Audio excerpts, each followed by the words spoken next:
on va enlever la peinture, oui. Et donc, c'est pas grave. Adieu sur toute la gloire. Donc, merci à Dieu parce que Dieu permet que nous soyons encore ensemble. Amen. Amen. Et je suis content. Et je pense que nous aussi. Amen. Être content d'être dans la maison de Dieu. Être content d'être ensemble. De savoir que Jésus est là.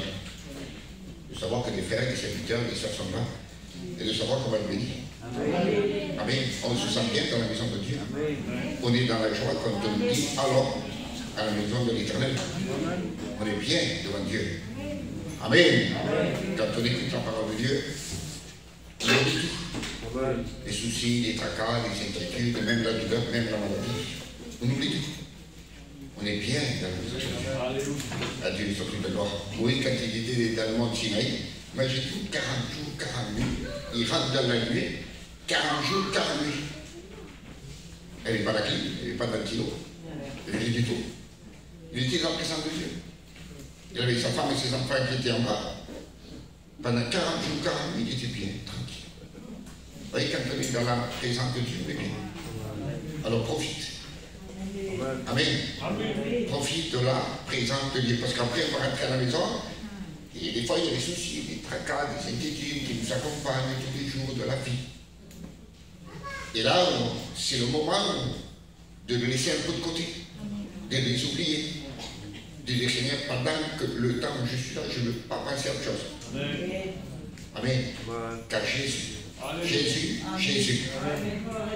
Jésus, dans le jardin de Gethsémani, dans le jardin d'Éden, l'arbre de la vie était au milieu. Vous êtes d'accord? Le tabernacle dans le désert, il était au centre du camp. Jésus a dit 2 ou 3 réunis à mon nom, je me trouve au milieu. L'arbre de vie dans le paradis est au milieu. Jésus est toujours au centre. Il veut être le centre de notre vie. Afin que notre vie soit menée, dirigée, poussée par lui. Adieu sur toute la gloire. Donc on est bien dans la maison de Dieu. Alors, jusqu'à fin 2019, tout allait bien. Je faisais des missions, des rencontres, des réunions pour la jeunesse. Moi, à Marseille, je faisais des réunions pour la jeunesse, il y avait plein de jeunes qui venaient, des réunions pour les couples, des réunions pour les sœurs, des réunions pour les frères, etc. Et début 2020, il y a eu ce fameux virus qui est venu. Il nous a cassé toutes nos bonnes habitudes. Et on a été obligé de nous habituer à d'autres habitudes qu'on n'a jamais vécues. Et maintenant, pour reprendre les habitudes qu'on a abandonnées, c'est pas évident, c'est très difficile. Mais le problème, c'est qu'avoir des bonnes habitudes, c'est bien. Mais dépendre des habitudes, c'est pas bon. On dépend de Jésus, pas des habitudes. Jésus, la Bible dit, allait à la synagogue selon sa coutume. Dans les actes, Paul allait dans la synagogue selon sa coutume. Il ne l'a pas appris de quelqu'un. C'était ses propres habitudes à eux. C'est bon d'avoir des bonnes habitudes, mais on ne dépend pas des habitudes. Parce que s'il faut changer, ben, on est prêt à changer. Mais si on dépend, on n'est pas prêt à changer. Alors que Dieu nous aide, béni de son nom du Seigneur, à reprendre des bonnes habitudes. Amen. Amen. Parce qu'aujourd'hui, je vous dis pour l'église, je suis à Marseille, beaucoup se sont habitués à ne pas venir à l'église. Parce qu'ils ont peur, mais ils n'ont pas peur d'aller partout. Et non. Ils se sont habitués à se contenter d'écouter la parole de Dieu sur le Zoom, ou sur Zello, ou sur Facebook. C'est bien, on fait selon les moyens du bord. Et si l'église est ouverte, c'est mieux. Amen. De venir à l'église, écouter la parole de Dieu, que d'écouter la parole de Dieu sur un téléphone. Ça donne mal de tête de rester pas d'ailleurs comme ça. Amen. Il est bon aujourd'hui de tout faire pour reprendre les bonnes habitudes. Adieu soit toute la gloire. Alors, on va essayer avec la grâce de Dieu de nous encourager les uns les autres. Ça va être simple ce matin, vous allez voir, très simple. Et on va lire dans la parole de Dieu, et ça se trouve dans Romains, l'épître aux Romains, chapitre 13, et verset 11. Et c'est Paul qui va parler. Et on prend juste le verset 11. Il va dire, cela importe d'autant plus. Paul ne parle pas des païens, ou à des inconvertis. Il parle des chrétiens qui connaissent la parole, qui sont chrétiens, qui sont nés de nouveau. Et voilà ce qu'il va dire. Il va dire que cela importe d'autant plus que vous savez. Vous le savez. Ça veut dire que vous n'êtes pas des ignorants. Vous savez en quel temps nous sommes. Vous savez à quel temps nous sommes. C'est l'heure de vous réveiller en fin du sommeil, car maintenant le salut est plus près de nous que lorsque nous avons cru. Amen. Et voilà ce qu'on va parler ce matin. Vous savez en quel temps nous sommes. Et l'Église, le peuple de Dieu, doit savoir dans quel temps nous sommes. Il faut qu'il le sache. Amen. Cette Église, peut-être ignorée, Paul l'a écrit, Paul a envoyé un courrier, une lettre, pour éclairer la conscience de l'Église, afin que l'Église prenne conscience de l'état où elle est, dans la vie où elle est, dans le temps qu'elle vit. Écoutez bien. Jésus a parlé des signes concernant la fin des temps. Paul, Pierre et Jean ont parlé des signes concernant la fin des temps sur Israël, sur l'Église, sur les nations. On est d'accord? Mais quand Jésus a parlé et les apôtres ont écrit, ce que les apôtres ont écrit, ils n'ont pas vu l'accomplissement de ce qu'ils ont écrit. Ce que Paul a écrit là, l'accomplissement, lui, il ne l'a pas vu. Jean a parlé, Pierre a parlé des signes concernant la fin des temps. Mais eux, l'accomplissement, ils ne l'ont pas vu. Alors aujourd'hui, on voit que du négatif. On est d'accord? Excusez-moi, c'est évident, quand on regarde le journal télévisé, on voit que Dieu négatif. On a tellement marre qu'on n'ose plus regarder le journal télévisé. Parce qu'il n'y a que des mauvaises nouvelles aujourd'hui. D'accord? Mais il faut savoir toujours en tirer profit de toutes les situations par où on passe. Sempre en tirer profit pour la vie chrétienne, apprendre de plus en plus à dire ça toute la gloire. Et voilà le privilège qu'on a aujourd'hui. Voilà le profit qu'il faut en sortir du temps où nous vivons. C'est que nos yeux voient l'accomplissement de la parole de Dieu. Ça, c'est un profit que Paul n'a pas eu, Pierre n'a pas eu, Jean n'a pas eu, les apôtres ne l'ont pas eu. Ils ont eu le privilège de recevoir la révélation, de l'écrire, mais ils n'ont pas eu le privilège de voir l'accomplissement. Alors que nous, on a le privilège de voir l'accomplissement des signes concernant la fin des temps. Amen. À Dieu soit toute la gloire. Et les signes concernant la fin des temps, ce n'est pas des réveils, ce n'est pas des grands miracles, ce n'est pas des grands rassemblements. Tout est négatif. Tout est négatif. J'ai souvent entendu parler, même des serviteurs, disant qu'à la fin des temps, il y aura des réveils. Mais où c'est écrit? La foi ou la base dans les Écritures. Amen. Que dans les Écritures. Amen. Que dans la parole de Dieu. Amen. Amen. Et la Bible ne nous dit pas qu'à la fin du temps, il y aura des réveils, il y aura ci, il y aura ça. Non. La fin du temps, il n'y aura que du négatif. Amen. Mais ça, c'est l'accomplissement de la parole de Dieu. Amen. Et on a ce privilège de le voir. Et ça prouve qu'on est en fin. Et Paul dit, vous savez en quel temps nous sommes, vous le savez, il ne faut pas l'ignorer. Amen. Donc, si vous savez en quel temps nous sommes, et vous savez que c'est un temps critique, pesant, lourd, il faut agir. Il ne faut pas se laisser emporter par la situation, il ne faut pas se laisser étouffer par la situation. Non, au contraire, il faut lutter contre. Contre. À Dieu soit toute la gloire. On ne va pas contre la volonté de Dieu, non, mais il faut lutter contre la situation qui nous empêche d'aller au-devant. Amen. Il faut surmonter, il faut s'efforcer. Aujourd'hui, plus que jamais, tu as fait peut-être des efforts jusqu'à maintenant et des grands efforts. Mais maintenant, tu baisses les bras. Maintenant qu'il faut agir, tu n'agis pas.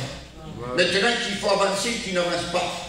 Parce que la situation a ralenti ta vie. La situation a freiné ta vie.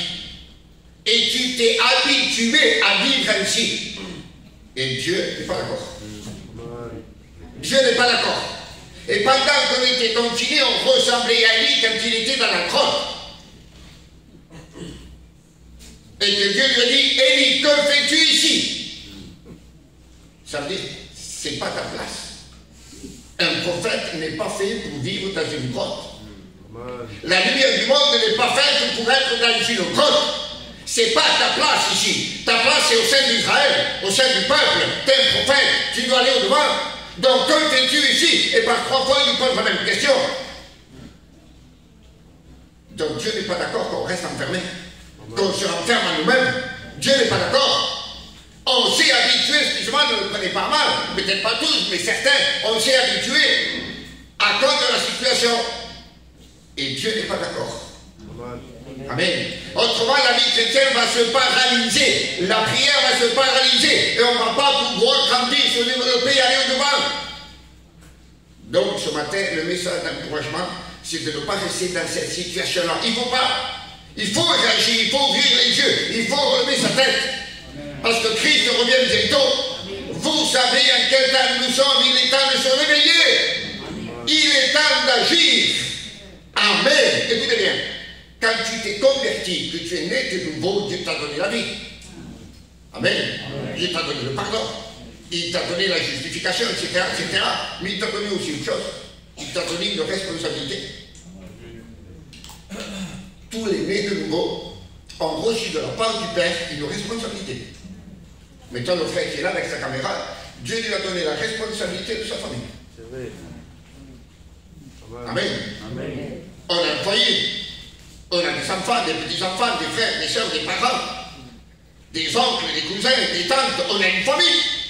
Et Dieu nous a donné la responsabilité de notre famille ici aujourd'hui. Nous, on baisse la tête et on n'agit pas. Que va-t-il se passer au sein de notre famille alors que Dieu nous a rendus responsables? La lampe qui éclaire la famille, c'est toi, c'est pas moi. Dans ma famille, c'est moi, c'est pas toi. Vous comprenez ça? On a une responsabilité. Donc il ne faut pas baisser la tête, il ne faut pas baisser les bras. Il faut continuer. Donc chaque fois que tu es découragé, tourne la tête et regarde en arrière la responsabilité que Dieu t'a donnée. Écoutez bien. Quand tu pries, tu dis, Seigneur, travaille le cœur de mon fils. Seigneur, travaille le cœur de ma fille. Seigneur, travaille le cœur de mon mari. Mais si tu t'arrêtes de prier, Dieu s'arrête de travailler. Oui. T'as compris ça? Ne t'arrête pas de prier. Donne du travail à Dieu. À chaque fois que tu pries pour ta famille, tes enfants, etc., tu donnes du travail à Dieu. À chaque fois que tu pries pour les malades, tu donnes du travail à Dieu. Fais travailler Dieu. Dieu ne se lasse pas de travailler. Il ne se fatigue pas de travailler. Et nous, on se fatigue de prier. Que Dieu vous aide, bénite au Seigneur, Dieu au Seigneur. Il est important aujourd'hui, plus que jamais, de foncer, d'aller au-devant, avec les moyens du monde, bien sûr. Vous savez, moi, ça fait des années. Je n'aime pas parler de moi parce que je ne suis pas intéressant. Mais moi et ma femme, on est un couple qui sont souvent très malades, très fatigués. Et quand on est malade, ça dure des mois, des fois des années. Ma femme, la dernière fois, elle était 5 ans, putain. Moi, quand je suis malade, je suis avec des mois. Je serai très fort en putain. Et toujours pour la même chose. Mais Dieu est bon. Dieu est bon. Et ça fait des années que moi et ma femme, mon foyer, on marche au pas de fourmi. Je vous promets que c'est la vérité. Je parle de dire la vérité. On marche au pas de fourmi. Mais on ne s'arrête pas. Amen. On ne marche pas de fourmi, mais on ne s'arrête pas. À quoi ça sert de faire des pas d'hygiène et après on s'arrête? Ça sert à rien. Amen. Rappelez-vous, Pierre est dans la barque. Il y a la tempête, c'est la 4e veille de la nuit, Jésus marche sur l'eau, il va dire à Jésus, si c'est toi, ordonne que j'aille vers toi. Jésus, écoutez bien, est-ce que c'était dans le plan de Dieu que Pierre marche sur l'eau? Non. C'était pas dans le plan de Dieu. C'est Pierre qui a dit, si c'est toi, ordonne que j'aille vers toi. Alors Jésus dit, Pierre, tu veux marcher sur l'eau? Pierre. Il a marché sur l'eau. Il a fait quelques pas, après il s'est enfoncé. Maintenant, je vous pose une question. À quoi ça sert de faire quelques pas et s'enfoncer? C'est beau de marcher sur l'eau, mais si on finit enfoncé, ça ne sert à rien. Ça ne sert à rien. Vous comprenez ça? Il vaut mieux rester dans la barque. Il faut rester dans la barque. Parce que Jésus a dit, allons à l'autre bord. C'est la barque qui arrivera de l'autre bord. Amen. Mais si on sort, on n'ira pas loin. On fera quelques pas et après on s'en sort. Donc aujourd'hui, même au pas de fourmi, il faut continuer. Le titre, c'est pas évident, on est comme les disciples, celle de la barque, on est là, on ne sait pas comment faire, on est agité, on est inquiet, on est soucieux, et on dit Seigneur, ne t'inquiète-tu pas de ceux que nous périssons, et on ne sait pas comment faire. Regardez les 2 erreurs que les disciples ont fait. Ils avaient la foi, oui ou non? Ils avaient la foi, parce que Jésus a dit, si vous avez la foi comme un grain de se lever, et bien cette foi vous rendra capable de déplacer la montagne et de la jeter au fond de la mer. Comment est-ce possible? La foi comme un grain de se lever. déplacer une montagne qui fait des millions de tonnes. Logiquement, c'est pas possible. Mais Jésus ne parle jamais selon la logique. Parce que la logique ne va pas ni avec la Bible ni avec la foi. Amen. La Bible va avec l'esprit et avec la foi, mais pas avec la logique. Alors quand on le prend logiquement, c'est impossible. Alors, les disciples sont devant une montagne. Ils ont la foi comme un train de se lever. Ils n'arrivent pas à calmer la tempête. Ça, c'est la première erreur. Ils n'ont pas utilisé la foi pour calmer la tempête. Mais ils n'ont pas utilisé la foi pour rester calme pendant la tempête. Amen. Et bien des fois, on fait pareil. Et aujourd'hui, on est pareil. Avec ce vent contraire qui nous empêche d'avancer. Avec la situation que l'on vit, ça nous empêche d'avancer. Et on est là, on a peur, on est inquiet, on est soucieux. Et on se dit comment faire, quand est-ce que ça va finir? Si on n'a pas la foi pour calmer la tempête, ayons la foi pour rester calme. Amen. Paisible, tranquille. Amen.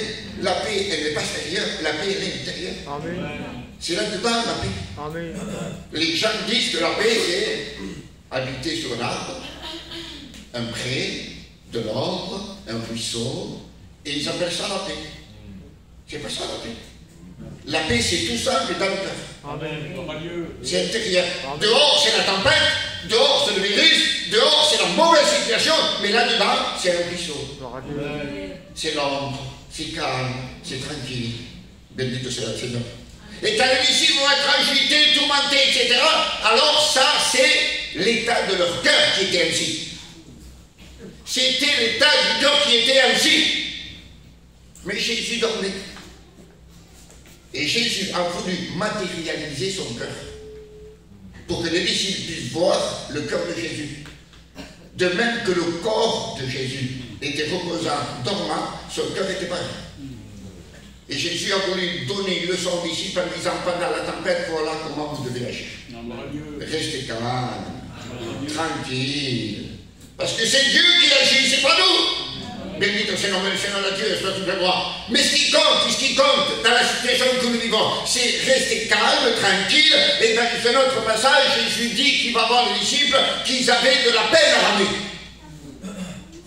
De la peine à ramer. Des difficultés à ramer. Il fallait s'efforcer. Et Jésus a dit ça, et ça lui a plu. Amen. C'est pas le vin qui a plu à Jésus. C'est pas le contraire qui a plu à Jésus. C'est la part des disciples qui a plu à Jésus. Amen. Amen. Alors, ne lâche pas la trame ou les trames de la prière, de l'adoration, de l'exaltation. Bendito soit le Seigneur, de la fidélité, de l'obéissance, de la participation, de la volonté d'aller au-devant. Ne l'abandonne pas, même si c'est le vent contraire, même si on a de la peine à ramer, crame-moi, parce que ça vaut la peine. Amen. À Dieu soit une gloire. Alors Jésus va parler des signes concernant la fin des temps, et voilà les temps qu'on vit. On est là dans la barque, il y a le vent contraire, ça nous empêche, on ne sait pas comment faire, on est inquiet. Que Dieu nous aide à rester calme, et que Dieu nous aide à ramer. Malgré le vent contraire, ramons. Les disciples devraient vous dire, écoute, on a fait ce qu'on a fait. On ne peut pas avancer plus. On fait demi-tour, le vent va nous pousser, et on revient au point de départ. Et ça sera plus facile. Je pense que moi je l'aurais fait. Vous non? Les disciples ils ont ramé. Même avec de la peine, avec des difficultés, ils ont ramé. Jésus a dit, allons de l'autre bord, et la barque arrivera parce qu'il a dit. Et on arrivera parce qu'il a dit. Amen. Amen. Alors, continuons. Continue à ramer. Continue à prier. Où en es-tu dans ta prière? Où en es-tu avec ta Bible? Elle est où ta Bible? Dans quel livre es-tu? Dans quel chapitre es-tu? Est-ce qu'il y a une fuite dans ta lecture? Amen. Amen. Est-ce que tu payes le prix dans ta prière? Est-ce que tu passes du temps avec Dieu? Jésus a dit, quand tu veux prier, rentre dans ta chambre. Elle est à toi la chambre. Ferme ta porte, elle est à toi la porte. Ça veut dire que tu peux rentrer et sortir toutes les fois qu'on t'a dit. C'est toi le patron, tu fais ce que tu veux. Et ton Père qui voit dans le secret est là. Alors si tu sais, tu rentres dans la chambre en fermant la porte, ton Père est là, pourquoi tu ne rentres pas? Pourquoi tu ne le fais pas? Amen. On a le temps pour faire bien des choses, si ou non? Passons 5 minutes avec Dieu. Je ne dis pas de passer des heures et des heures. Passons un petit moment avec Dieu. Prends plaisir à parler avec Dieu. Amen. Prends plaisir à le louer, l'adorer, l'exalter. Amen. Que la situation ne t'empêche pas de l'adorer, de le louer. À Dieu soit toute la gloire. Bien des fois, les situations nous empêchent d'aller dans certains endroits, de faire ci, de faire ça. Mais écoutez bien, la situation a touché l'ensemble des églises locales, etc. Mais ta vie privée avec Jésus, elle n'est pas touchée. Tu peux prier autant que tu veux. Tu peux lire ta Bible autant que tu veux. Tu peux jeûner chez toi. Tu peux chanter des cantiques chez toi. Tu peux le faire. À Dieu soit toute la gloire. Donc il faut le faire. À Dieu soit la gloire. Donc il est bon de s'efforcer et de dire plus que jamais. Et Jésus a dit comme ceci, Matthieu 24, verset 12. Il va prendre une chose très importante. Il va dire avant ça, il va dire, lorsque la bonne nouvelle, amen, lorsque la bonne nouvelle sera prêchée dans le monde entier, alors viendra la fin. Lorsque la bonne nouvelle sera prêchée dans le monde entier pour servir de témoignage, alors viendra la fin. On est à la fin, oui ou non? La bonne nouvelle est prêchée dans le monde entier, oui ou non? Le monde entier a été évangélisé. Donc ça veut dire que l'évangélisation qu'a apporté l'Église il y a 2000 ans aujourd'hui, l'évangélisation a atteint le pic, le sommet, parce que le monde a été évangélisé. Mais Jésus a dit autre chose.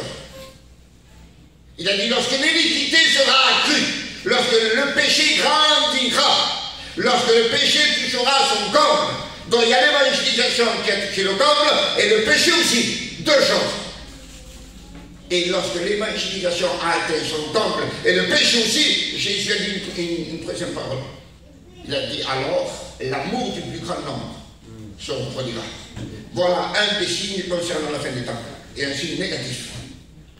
L'amour du plus grand nombre se refroidira. Et quand l'amour se refroidit, il y a tout qui se refroidit. C'est pour ça que j'ai insisté sur la prière, parce que beaucoup se sont refroidis dans la prière. C'est la situation qui refroidit. Vous comprenez? Tout ce qu'on voit, tout ce qu'on entend, toutes ces mauvaises nouvelles qu'on entend. Combien, excusez-moi, une fois, pardon, combien de chrétiens ne sont pas partis avec Dieu à cause de la situation? Combien de serviteurs ne sont pas décédés à cause de la situation? À cause de ce virus-là? Il y en a beaucoup. À Marseille, il y en a beaucoup qui sont atteints. Aujourd'hui, ils sont en train d'attendre que le papa d'un pasteur vienne partir. Ça fait mal, ça attriste, ça nous inquiète, et donc ça nous refroidit. Ça refroidit, vous comprenez ça? Et Jésus a dit, l'amour du plus grand nombre se refroidira. Alors, que Dieu fasse que ta prière ne soit pas refroidie. Amen. L'amour du plus grand nombre, que Dieu fasse, que tu ne fasses pas partie de ce nombre-là. Et que Dieu nous garde, que Dieu nous aide. À Dieu soit toute la gloire, de ne pas nous laisser atteindre, de ne pas nous laisser envahir par la froideur. Et aujourd'hui, ça existe. Je visite des églises, même à Marseille, un peu partout, et on voit qu'il y a une froideur. Ça existe dans les chrétiens, dans des églises. Il n'y a plus d'acteur. Où est le zèle? Où est la dévotion aujourd'hui? Où est cette foi, cette allégresse de travailler pour Dieu, d'aller au culte, d'aller aux réunions? Aujourd'hui, il y a de la froideur dans les cœurs, dans les couples, dans les foyers. On a besoin d'être envoyé. On a besoin, amen, d'être fortifié. Parce que pour lutter contre la froideur, c'est pas évident. C'est pas évident parce que la froideur vient à cause de la situation que nous sommes en train de vivre. Et la situation est pénible. Combien n'ont pas prié, jeûné, intercédé pour que Dieu arrête la situation? Et la situation est s'empire de pire en pire. Si ou non? Dieu a le contrôle de tout. Dieu contrôle même les fourmis. Dieu contrôle tout. On laisse tout entre les mains de Dieu. Ce n'est pas une obligation que Dieu arrête la situation parce que nous on l'a prié. Ce n'est pas une obligation. Vous comprenez ça? Dieu agira toujours d'après sa volonté. Toujours d'après sa volonté. Béni que c'est notre Dieu, et toujours d'après sa parole. Mais nous, on veut que Dieu arrête la situation pour nous être bien. Vous avez compris ça? C'est vrai ou pas? Pour être bien, pour être tranquille, pour aller promener un peu, sortir un peu, faire des missions, travailler pour le Seigneur. D'accord, merci Seigneur. Amen. Laissons tout entre les mains de Dieu. Dieu sait mieux que nous. À Dieu soit tout là. Ça fait partie des signes concernant la fin des temps. Ça fait partie. La Bible dit qu'il y aura des famines, il y aura des pestes à la fin des temps. Ça fait partie de tout ça. des signes négatifs concernant la fin des temps. Et nous sommes les ouvriers de la terre des cœurs. Il nous reste peu de temps. Et dans le peu de temps qui nous reste, qu'allons-nous faire? Eh bien, il faut continuer. Voilà ce qu'il faut faire. Ne cherche pas à faire plus que ce que tu as fait jusqu'à aujourd'hui. Cherche à continuer. Cherche à continuer. Quiconque cherche à faire plus, il fera plus aujourd'hui, demain et après-demain. Il finira. Cherchons à continuer. Amen. Écoutez bien. Si on prend un rocher et on verse 100 milliards de tonnes d'eau sur le rocher, d'un coup, ça fait quoi? Allez, comme ça, je donne le mot. Eh bien, ça va juste le mouiller, c'est tout. Ça ne va pas le briser, ça ne va pas le casser. Ça va le mouiller. Et 2 minutes après, il est sec. Maintenant, on prend 100 milliards de tonnes d'eau et on le verse goutte par goutte. Ça va faire quoi? Ça va faire une marque, une trace. Vous voyez? La goutte fait des traces. Mais si on jette les 100 milliards de tonnes d'un coup, ça fait une trace. Ça veut dire que si on prie, et après on arrête de prier, il n'y a pas de trace, il n'y a rien. Mais si on prie comme une goutte tous les jours, notre vie sera marquée. Il y aura une trace dans notre vie. Il y aura des résultats, il y aura des fruits. Vous comprenez ça? À Dieu soit la gloire. Alors même si tu pries une fois par jour, ben prie une fois par jour. Mais n'arrête pas de prier. Même si tu lis un chapitre par jour, eh bien lis un chapitre par jour. Amen. Ne cherche pas à faire beaucoup. Cherche à continuer. Même au pas de ton vie, mais ne t'arrête pas. À Dieu soit la gloire. Il y aura de la froideur à la fin des temps. Et nous sommes à la fin des temps. Et on le voit. On voit la froideur. On la voit. Alors il faut lutter. Il faut aller au-devant. Il faut foncer. Bendito sea le nom du Seigneur. Et quand on se refroidit, vous savez ce qui a été après? Matthieu 25, premier verset. Jusqu'au verset 5. La Bible qui avait 10 vierges. Vous connaissez l'histoire? 10 vierges, ça veut dire qu'ils n'étaient pas idolâtres. Ça veut dire ça. Ils n'étaient pas idolâtres. Ils s'endormaient Dieu. C'est bien, gloire à Dieu. Mais les 10 vont sans soupir et s'endormir. Et ça, c'est un signe de concernant la fin des temps. Quand vous prenez le premier verset, il dit « Alors, le royaume sera semblable. » Mais quand vous prenez les paraboles là-bas, à partir du chapitre 13, Jésus dit « Le royaume de Dieu, écoutez bien, est semblable. » Il va citer plusieurs paraboles, il va dire « Le royaume de Dieu est semblable au présent. » Quand il arrive au chapitre 24, il donne les signes concernant la fin des temps. On est d'accord? Et le chapitre 25, c'est la situation du peuple de Dieu après les signes de la fin des temps. Et après les signes de la fin des temps, Jésus dit, alors, là, il ajoute le mot, alors, le royaume de Dieu sera. C'est pas présent. Sera. C'est-à-dire, le peuple de Dieu sera après les signes de la fin des temps, comment assoupi et endormi. Vous avez compris? Assoupi et endormi. Ça, c'est le sommeil. Quand on se laisse emporter par la froideur, on a tendance à s'endormir. Et pourquoi les 10 vierges vont s'assoupir et s'endormir? Parce que la Bible dit que l'époux tardait à venir. Maintenant, je vous pose une question. Est-ce que Jésus tarde à venir? Il tarde à venir? Jamais de venir. C'est le seul qui n'est jamais en retard. Amen. Jésus n'a jamais été en retard. Il est toujours à l'heure de Dieu. À la seconde de Dieu. À Dieu soit tout gloire. L'heure du retour de Jésus a été fixée par le Père. C'est Jésus qui l'a dit. Fixée par le Père. Et la date, l'heure n'a pas été dépassée. Donc il n'est pas en retard. Il ne viendra pas en retard. C'est nous qu'on dit. C'est nous qu'on croit. Comme les 10 vierges. Et on se lasse, et on se lasse. Et on désire et on envie le retour de Jésus parce qu'on vit des mauvaises situations. Et c'est la mauvaise situation qui nous pousse à dire Seigneur, reviens. Seigneur, viens bientôt. C'est pas trop bon ça. C'est non. C'est pas trop bon. C'est l'amour qui doit nous pousser à dire viens Jésus. C'est pas la situation. C'est pas la maladie. C'est pas le virus. C'est pas la souffrance ou la douleur. C'est pas ça. Sinon, parce que si on est ici, c'est parce qu'on s'en sortit du problème. Et c'est à cause du problème qu'on voudrait que Jésus revienne. Et non pas par amour. Non pas parce qu'on se languit de voir celui qui est mort à la croix pour nous. C'est l'amour qui doit nous pousser à dire viens Seigneur. On doit se languir de le voir, de le toucher, de se prosterner à ses pieds. À Dieu, soit la gloire. On a cette espérance qu'un jour on le verra. Amen. À Dieu, soit la gloire. Il est important, aujourd'hui plus que jamais, que ton espérance l'espérance soit ferme.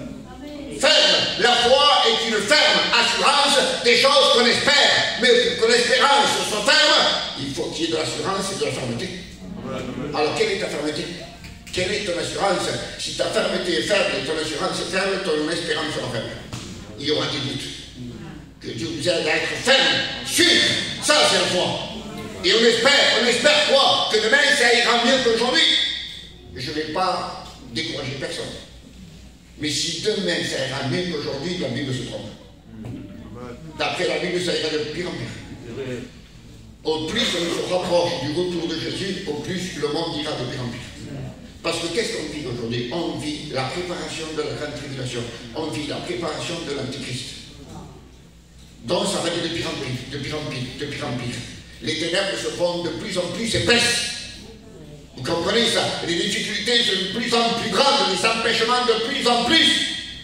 Alors notre espérance n'est pas d'être mieux sur la terre, mais notre espérance c'est que Jésus revienne. Alléluia. Jésus revient à Dieu, ça tu vas voir. Et on ne veut pas se laisser refroidir, ni assoupir, ni endormir. Non, on ne veut pas. Amen. Les 5 vierges folles, ils se sont assoupis, endormis, ils avaient des lampes, mais ils n'avaient pas d'huile. Mais les 5 vierges sages, ils avaient des lampes, ils avaient de l'huile, mais ils se sont quand même endormis. Ça veut dire qu'on peut être des bons chrétiens et s'endormir. On peut s'assoupir, même en ayant des lampes, des vases remplis d'huile, on peut s'endormir. On peut être défaillant, des fois, etc. Moi, je parle beaucoup ce matin. Ben, demain, je peux m'assoupir et m'endormir. Ça peut m'atteindre, la froideur et le sommeil, ça peut m'atteindre. Alors, il ne faut pas, comme a dit une sœur, ne pas avoir confiance en soi-même. Vous êtes d'accord? Avoir confiance en lui. Espérer en lui. S'accrocher en lui. À Dieu est sorti de la gloire. N'aie pas confiance parce que tu es capable. N'aie pas confiance parce que tu connais. N'aie pas confiance dans tes expériences. Ça, c'est du passé. C'est maintenant qu'il faut faire. J'entendais souvent mes frères dire avant je priais, avant je lisais la Bible. Mais ça, c'est pas vrai. Ça, c'était pour hier, mais aujourd'hui. Tu fais comment? Et aujourd'hui. Vous comprenez ça?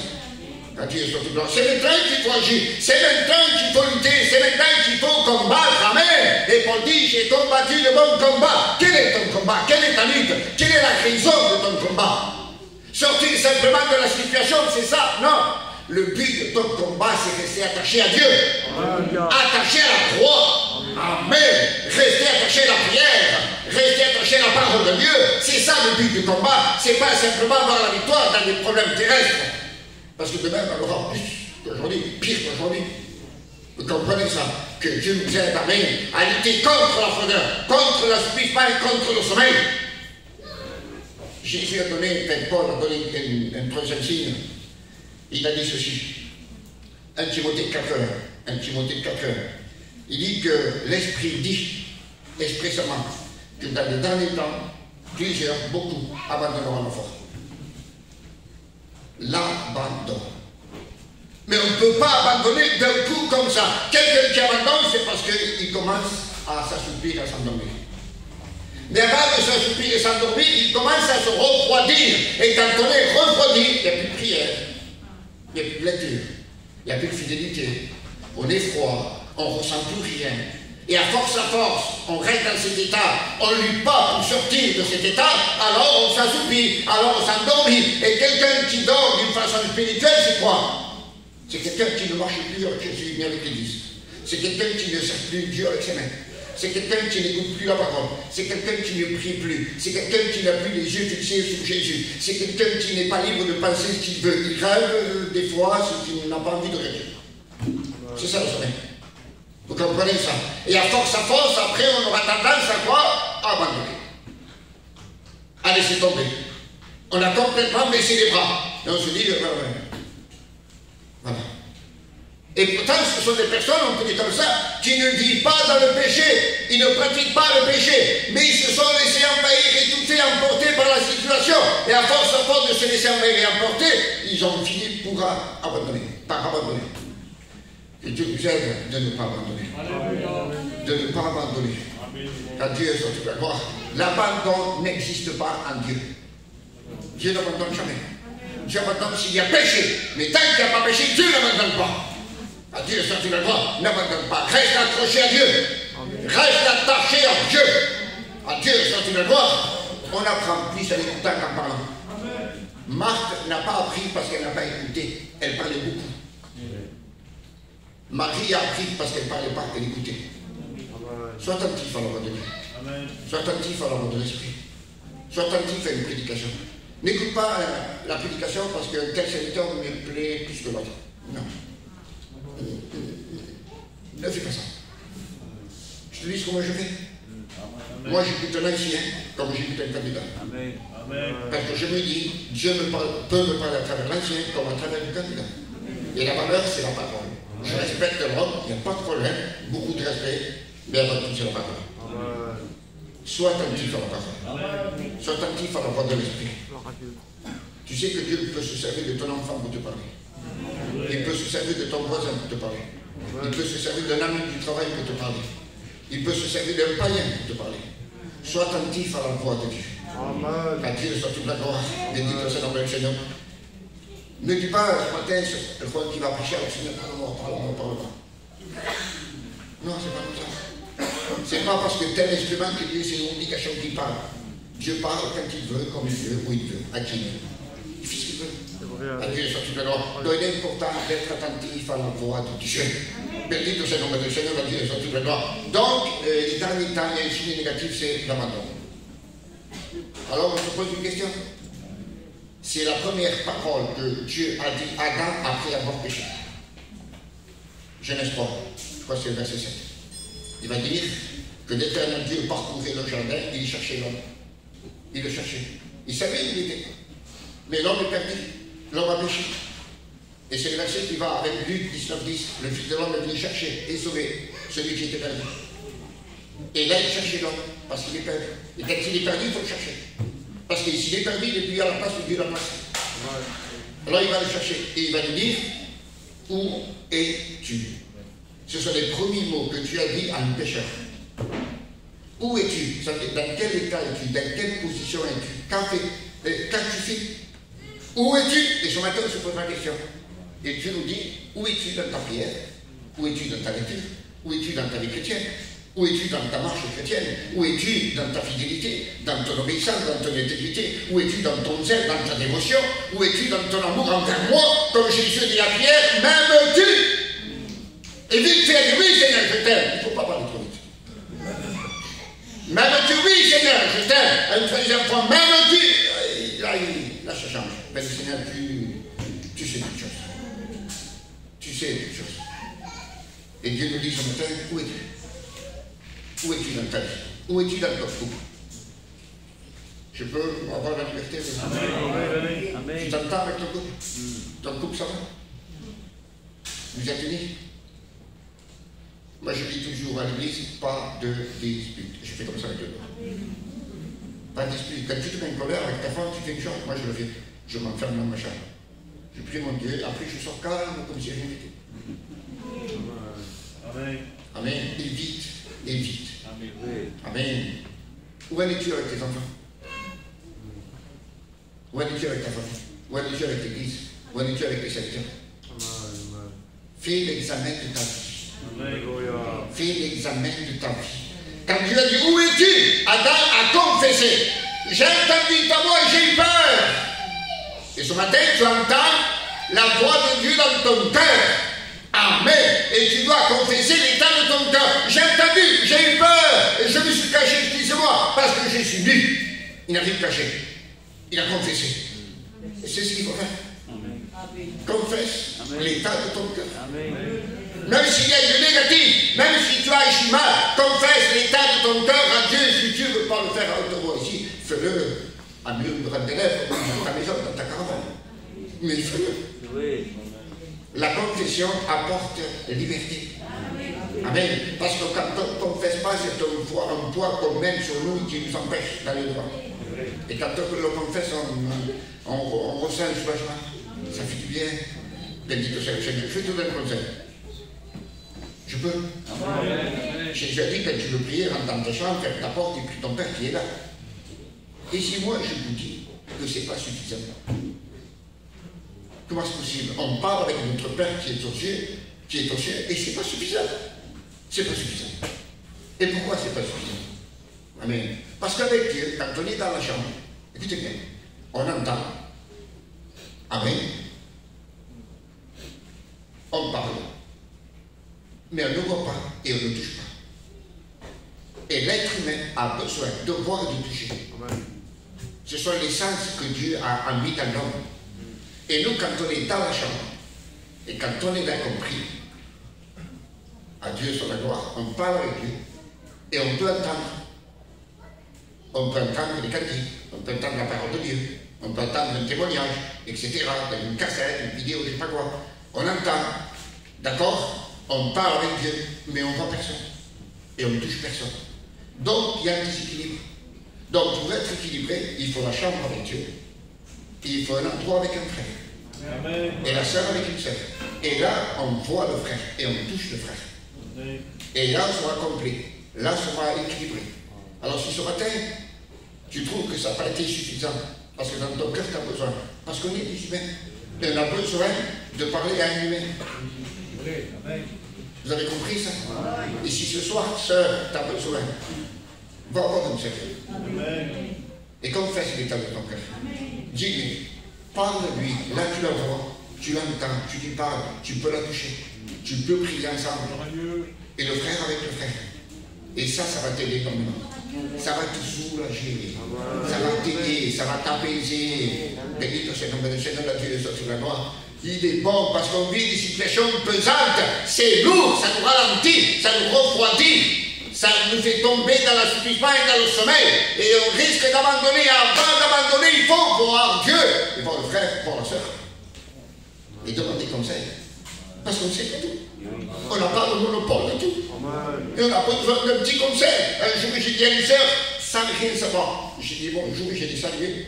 Et le lendemain, il m'a dit, Juan, tu ne peux pas t'imaginer le bien que tu m'as fait. J'ai dit, bonjour. Il m'a dit, oui, bonjour. Et elle avait besoin de ça. Voilà, c'est tout. Elle avait besoin de ça. Et des fois, on a besoin d'entendre de notre oreille un frère et une soeur qui nous parle. On a besoin de ça. On a besoin d'un tête-à-tête. Vous comprenez ça? À Dieu soit toute la gloire. Dans un temps de froideur, un temps de sommeil, un temps d'abandon. Faisons attention. Je vous en supplie. Faisons très attention. Bendito sea mon Dieu. Peut-être qu'il y a des frères et des sœurs qui sont toujours vaillants, des frères qui sont prêts, qui sont là, qui sont gênés, d'accord, mais parmi nous, peut-être, dans un coin, à droite, à gauche, par là. Peut-être qu'il y en a qui sont découragés, abattus. Peut-être qu'il y en a qui disent j'en peux plus. Peut-être qu'il y en a qui disent je vais à l'église, mais je ne sais plus comme avant. J'écoute la parole de Dieu, mais ma vie n'est plus comme avant. Je n'arrive plus à prier, je n'arrive plus à toucher ma Bible. J'écoute la parole, mais mon esprit s'en va ailleurs. Mais je n'arrive pas à être attentif, à cause des soucis, à cause des inquiétudes. S'il y a dans mon couple, dans mon foyer, avec ma famille, des enfants. Mais ce matin, j'ai besoin. Et Dieu veut t'encourager. Et Dieu veut t'aider. Amen. Ne t'arrête pas de dormir. Ne t'arrête pas de dormir. Je comprends que c'est dur. Je comprends que c'est difficile. Mais ne t'arrête pas, je t'en supplie. Ça vaut la peine d'arriver de l'autre côté. De l'autre côté, ça sera la gloire. De l'autre côté, ça sera la victoire. Alors persévère. Va jusqu'au bout. Béni soit le nom de Seigneur. À Dieu soit toute la gloire. Je vais faire une lecture dans Hébreux 10. Hébreux 10, 35. Étant donné que c'est un message d'encouragement, je voudrais laisser un peu de temps pour la prière, pour que les frères et les sœurs puissent confesser l'état du cœur et de demander le secours à l'Éternel et de demander de l'aide. Et si vous priez ensemble avec l'accord des serviteurs, après, je ne sais pas moi, faire une appel, je ne sais pas moi, prier ensemble les uns pour les autres. Ce n'est pas mon habitude, je ne fais presque jamais moi. Mais si ce matin il faut le faire, ben on le fera. Amen. Pour s'encourager. Comme Pierre qui a tendu la main au bord, il a dit lève-toi. Et ce matin, tu as besoin d'humain. Donc on va tout faire pour t'aider. Amen. Voilà ce que l'Épître va dire. N'abandonnez pas votre assurance. Amen. Il ne faut pas abandonner. Il ne faut pas abandonner. À Dieu soit toute la gloire. À laquelle est attachée une grande rémunération. Car vous avez besoin de quoi? De persévérance. Voilà de quoi nous avons besoin. Nous vivons aujourd'hui une situation critique pesante au niveau mondial. Il n'y a pas que nous, au niveau mondial aussi. On est d'accord? Et les situations situation est critique, elle nous a touchés, elle nous a cassé les bonnes habitudes qu'on avait, etc. Ok. Alors que faut-il faire? Eh bien, il faut persévérer. Il faut persévérer. Parce que lorsque Jésus a dit, écoutez bien, lorsque l'iniquité sera accrue, lorsque le péché grandira et sera son comble, alors l'amour se refroidira. Alors écoutez bien. Et ensuite, le verset qui suit, verset 13, il dit, mais, amen, pendant la pente, pendant le refroidissement, pendant la pente, il a dit, mais, celui qui aura persévéré jusqu'à la fin sera sauvé. Amen. Celui qui persévère jusqu'à la fin sera sauvé. Pendant la pente, le refroidissement, pendant le sommeil, pendant l'abandon, si on persévère, on sera sauvé. Donc ça vaut la peine de persévérer. Quand Dieu est sur la loi, il n'a pas dit celui qui persévère quand tout va bien. Il a dit celui qui persévère pendant la pente, pendant le refroidissement. C'est là qu'il faut payer le prix. Et en un mot, c'est quoi persévérer? Je prends le frère qui est là-dedans. Pardon. Le frère a envie de prier, il va prier. Le frère a envie de lire sa Bible, il va lire la Bible. Il a envie de venir au culte, il va venir au culte. Demain, le frère n'a pas envie de prier, alors il ne prie pas. Il n'a pas envie de lire, alors il ne prie pas. Il n'a pas envie de venir au culte, alors il ne vient pas au culte. C'est ça la persévérance? Non. Il ne faut pas attendre l'envie. Si on attend l'envie, eh bien, on n'ira pas loin. Qui c'est qui a tous les jours, quand il se lève le matin, une envie de prier, une envie de lire la Bible, une envie d'adorer, de témoigner, de prêcher? Moi, non. Moi, il y a des fois où je n'ai pas envie de prier. Des fois, je n'ai pas envie de lire la Bible. Des fois, je n'ai pas envie d'aller au culte. J'ai pas envie, je suis humain, j'ai les pieds sur terre, et des fois, je n'ai pas envie. Mais voilà qu'est-ce que c'est persévérer. J'ai pas envie de prier, je prie. J'ai pas envie de toucher ma Bible, je vais lire la Bible. J'ai pas envie d'aller au culte, je vais au culte. J'ai pas envie d'aller à la mission, je vais à la mission. J'ai pas envie d'aller voir le frère qui est malade, qui est fatigué, je vais voir le frère qui est fatigué. Amen. À Dieu soit toute la gloire. N'attendons pas l'envie, faisons, même si il n'y a pas l'envie. À Dieu soit toute la gloire. C'est ça le mot persévérer. À Dieu soit toute la gloire.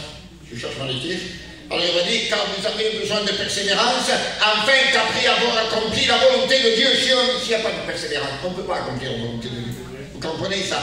Vous obteniez ce que vous a été promis. Dieu nous a fait une promesse, et pour obtenir la promesse, il faut persévérer. Amen. Malgré la froideur, le sommeil, l'abandon, il y a quand même des bonnes choses.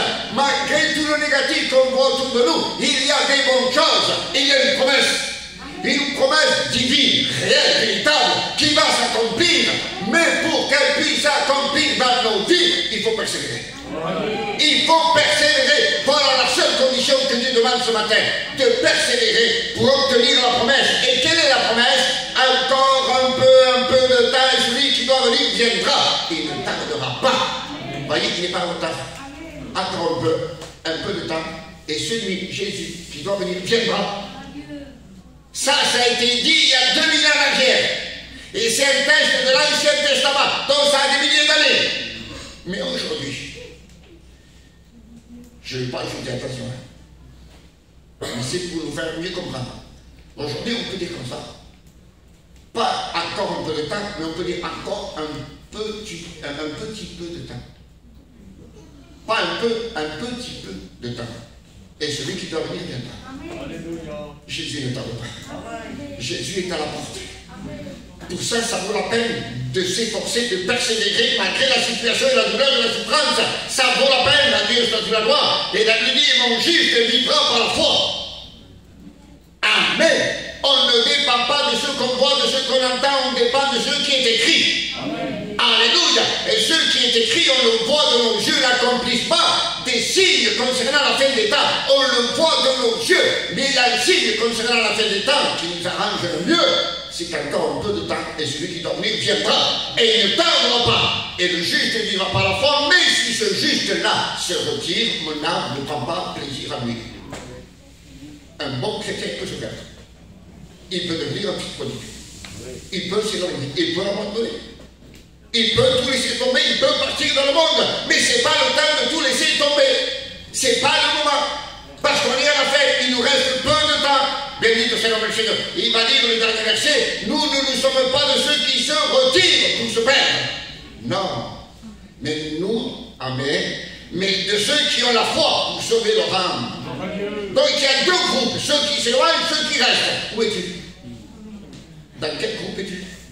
Dans le groupe de ceux qui se refroidissent, de ceux qui sommeillent, de ceux qui abandonnent, et de ceux qui se retirent pour se battre, ou de ceux qui persévèrent, de ceux qui s'efforcent, malgré la douleur, la souffrance, dans la situation, quand même ils persévèrent, ils vont au-devant.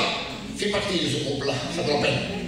Et entraîne avec toi des âmes, entraîne ta famille avec toi, entraîne ton mari, ta femme, tes enfants avec toi, ça vaut la peine. Dites ce nom du Seigneur, la Dieu est sur la gloire. Alors, je vais arrêter, parce que je vous ai compris. Il est important ce matin. Je ne sais pas si ça a été bien expliqué, bien détaillé, mais je voudrais que tu comprennes, et qu'on comprenne tous ensemble. On vit une situation critique, mais ça fait partie de la parole de Dieu. C'est écrit dans la Bible. On vit les signes de la fin des temps, et ce sont des signes négatifs, des signes de froideur, de sommeil, d'abandon, des signes critiques, pesants, indigènes, etc., tout ce que vous voulez. Mais on vit aussi un privilège, ce qu'on voit de nos yeux, l'accomplissement de la parole de Dieu. Amen. Et tout ça, ça nous prouve que Jésus revient. Amen. Jésus revient, Jésus revient. Et dans le peu de temps qui nous reste, amen, il faut foncer. Amen. Dans le spirituel, le radar n'existe pas. Alors fonce. Fonce. Amen. Mais dites, ne t'arrête pas. Ne t'arrête pas, comme j'ai dit, même au pas de fourmi, même doucement, même au ralenti, ne t'arrête pas. Vas-y, fonce, lève ta tête, relève ta tête, et confiance en Dieu, espère en Dieu, accroche-toi à Dieu, et ne dis pas ma croix elle est pesante, non, parce que tu ne la portes pas seul. Amen. Amen. À Dieu est sorti de la gloire. Tous les chrétiens ont une croix, tous, sans exception aucune. Il n'y a que le poids qui change. Amen. Le poids, c'est la responsabilité que Dieu t'a donnée. Et si Dieu t'a donné ce poids et cette responsabilité, Dieu a pourvu à la force de traîner ta croix. T'as compris ça? Dieu t'a donné tous les moyens pour amener ta croix jusqu'au bout. Amen. Bendito c'est le nom du Seigneur. Donc va devant.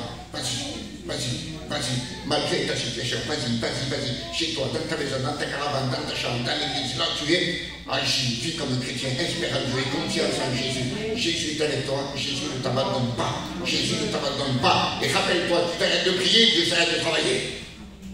Alors ne t'arrête pas de prier, ne t'arrête pas de prier. Et Dieu ne s'arrêtera pas de travailler.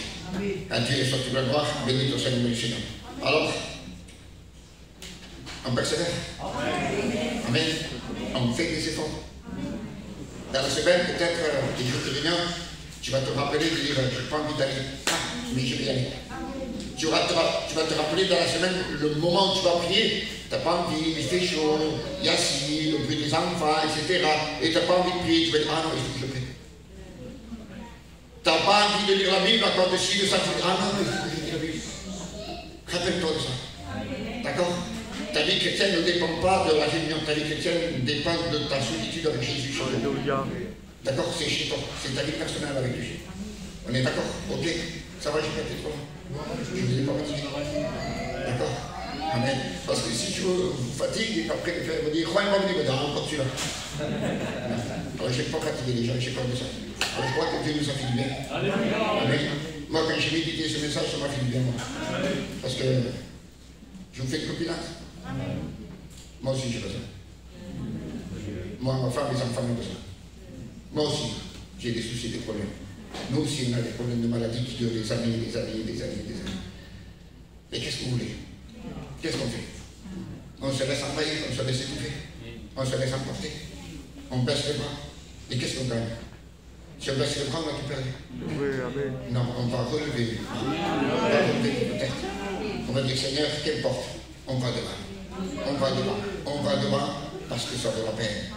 Et lorsque Jésus viendra et que tu rentreras dans le ciel, la gloire que tu verras, tu te feras oublier tout ce que tu as vécu sur la terre. Parce que la gloire est plus grande que toute la misère qu'on vit sur la terre. Tu oublieras tout. À Dieu sur toute la gloire, ça vaut la peine de voir Jésus. Sinon, tu as vu, Jean, quand il voit, je voulais m'arrêter. Parce que Jean voit Jésus dans l'Apocalypse, le premier chapitre, il dit le soleil, le visage comme le soleil à midi, les yeux comme des flammes de feu, deux bouches sautaient comme une épée aiguë à deux tranchants, les cheveux comme la laine et la neige, etc. Sa main droite, cette étoile, une ceinture d'or, une robe longue, ses pieds attendent comme des reins, etc. Comment a fait Jean pour détailler la gloire de Jésus? Bien fait. Cette espoir que la gloire de Jésus est limitée. Il compare la gloire de Jésus au sol de la terre. Elle est comparable à la gloire de Jésus. Et bien ça veut dire tout simplement que Jean a vu un aperçu de la gloire, pas toute la gloire éternelle, un aperçu de la gloire. Et quand il va au chapitre 4, il voit un trône et quelqu'un assis. Là, il n'y a pas de détail. Là, il n'y a pas de détail. Ça veut dire que nous, pendant qu'on est ici, on a un aperçu de la gloire de Jésus. Et on explique à peu près, comme a fait Jean. Mais quand on rentrera, on verra un trône, quelqu'un assis, pas de détail, pas d'explication. On ne pourra pas l'expliquer. Parce que ça sera tellement grand, tellement glorieux, qu'il n'y a pas assez de mots dans le dictionnaire pour expliquer ce qu'on va voir. Vous comprenez ça? Voilà où tu t'appelles. Voilà ce qui t'attend. Amen. Paul a dit, tous sont péchés et sont privés de la gloire, pas de la grâce. Parce que la grâce, c'est sur la terre. La gloire, c'est dans le ciel. Amen. Mais c'est la grâce qui t'amène à la gloire. Alléluia. On a accepté la grâce et la grâce nous fera monter. La grâce nous fera monter. Donc, accroche-toi, je t'en supplie. Tu vas le faire? Amen. On prie ensemble. Amen. Je voudrais faire une prière ensemble. On ferme les yeux. Avec la permission du serviteur, je voudrais faire une prière et prier ensemble. Ce n'est pas vraiment une appel pour dire tu vas faire ci, tu vas faire ça, etc. Non, ce n'est pas de la magie. Non. C'est juste une prière. Voilà. Prier les uns pour les autres. On le fait? Seigneur, je veux te faire une prière. Ensemble avec tes serviteurs et l'Église. Et te prier pour chacun d'entre nous. Pas simplement pour une catégorie de chrétiens ou un groupe de chrétiens, mais pour tous sans exception. Et on vient vers toi. Pour te dire, Seigneur, que c'est vrai qu'on a la fin. C'est vrai qu'on voit de mesure l'accomplissement de ta parole. Et ce qu'on voit du mieux, c'est du négatif, ça refroidit. Ça nous fait tomber dans le sommeil et ça nous fait abandonner. Parce que c'est que du négatif. Mais tu nous as dit ce matin, mais celui qui aura persévéré jusqu'à la fin sera sauvé. Et ce qu'on a besoin, comme a dit ta parole, c'est de persévérer. Et nous voulons persévérer aujourd'hui plus que jamais. Alors Seigneur, je t'en supplie. Permets que cette parole fasse son effet dans nos cœurs. Que ta parole porte son fruit dans notre cœur. Que ta parole soit une bénédiction dans nos couples, dans nos foyers, dans nos familles. Que ta parole soit une bénédiction dans notre église. Seigneur, bénis tes serviteurs ici présents. Bénis ta jeunesse. Bénis les frères, bénis les sœurs, bénis les couples. Bénis, Seigneur, les personnes âgées. Seigneur, tu sais tout, tu connais tout. Et la vérité, c'est qu'on a besoin de toi. La vérité, c'est qu'on est faible. La vérité, Seigneur, c'est qu'on est fatigué. La vérité, c'est qu'on a des grands problèmes, des grands soucis. Et on a besoin de toi, Seigneur. Et sans toi, on n'arrivera pas. Alors nous voulons rester dans cette barque, malgré le vent contraire. Nous voulons continuer à ramer. Parce que tu as dit, allons de notre bord, et la barque arrivera parce que toi, tu l'as dit. Et nous voulons mettre notre foi, Seigneur Jésus, dans ta parole. À toi la gloire, à toi la louange, Seigneur, au nom de ton Fils Jésus. On prie ensemble. Amen.